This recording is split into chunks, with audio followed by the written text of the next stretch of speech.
കണ്ണുകൾ തുറന്ന് കർത്താവിനെ നോക്കിക്കേ. ഇതാ നമ്മുടെ കൺമുമ്പിൽ കർത്താവ്, നിന്റെ ആനന്ദത്തിന്റെ സന്തോഷത്തിന്റെ കാരണമായിരിക്കേണ്ടത്. ആ കർത്താവിനെ കാണുമ്പോൾ മക്കളെ, നമ്മുടെ ജീവിതത്തിന്റെ കടന്നു പോകുന്ന ഏത് അനുഭവത്തിന്റെ നടുവിലാണോ നീ നിൽക്കുന്നത്, അനുഭവത്തിൽ കാലുറപ്പിച്ച് നിന്നിട്ട് നിന്റെ കണ്ണുകൾ കർത്താവിങ്കിലേക്ക് പതിഞ്ഞിരിക്കട്ടെ.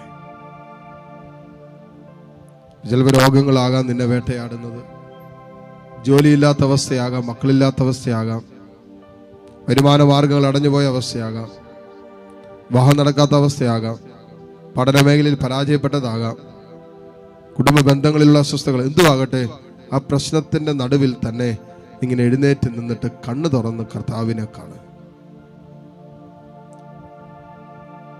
അപ്പോ നിന്റെ ഉള്ളിൽ ആനന്ദം നിറയാൻ തുടങ്ങും. കാരണം എന്താ, നീ കണ്ടുകൊണ്ടിരിക്കുന്നത് ആനന്ദത്തിന്റെ പൂർണ്ണതയാണ്.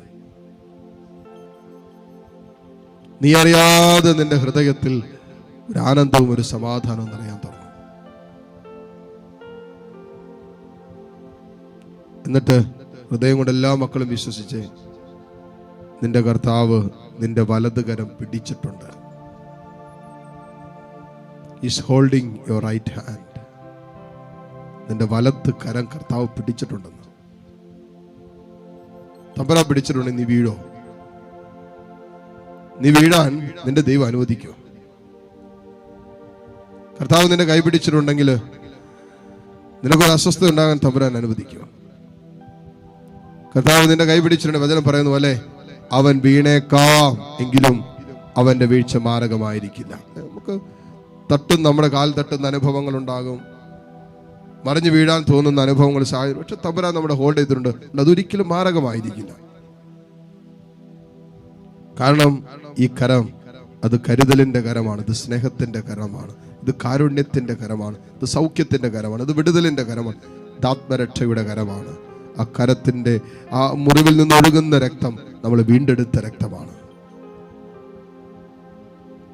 അതുകൊണ്ട് വിശ്വസിക്ക്, നിന്റെ വലതുകരം കർത്താവ് പിടിച്ചിട്ടുണ്ടെന്ന് പറഞ്ഞാൽ അവൻ അവന്റെ മുറിവേറ്റ കരം കൊണ്ടാണ് നിന്നെ പിടിച്ചേക്കുന്നത്.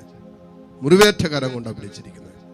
ആ മുറിവിൽ നിന്ന് ഒഴുകുന്ന രക്തം നിന്റെ മുറിവുകൾക്ക് സൗഖ്യമായിട്ട് മാറുന്ന സമയമാണ്.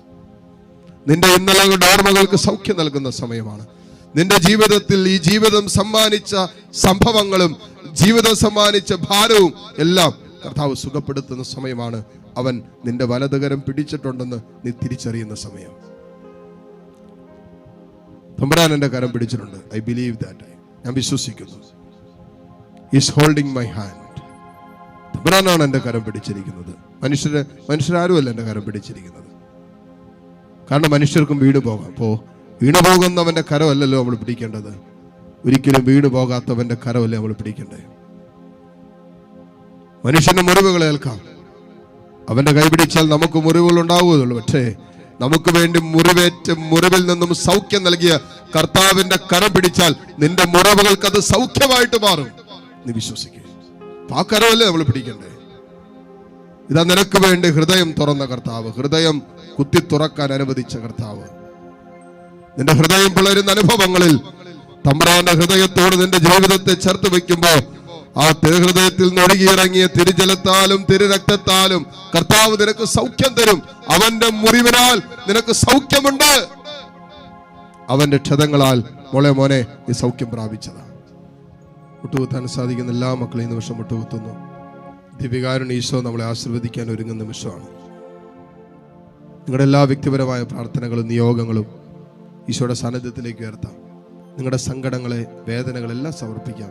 തമ്പുരാൻ ഏറ്റെടുക്കണമേ എന്ന് പ്രാർത്ഥിച്ചുകൊണ്ട് കരങ്ങൾ ഈശോയിലേക്ക് നീട്ടിപ്പിടിച്ച് ഈശോയുടെ ആശീർവാദം സ്വീകരിക്കാം. പരിശുദ്ധ പരമമാം ദിവ്യകാരുണ്യമേ,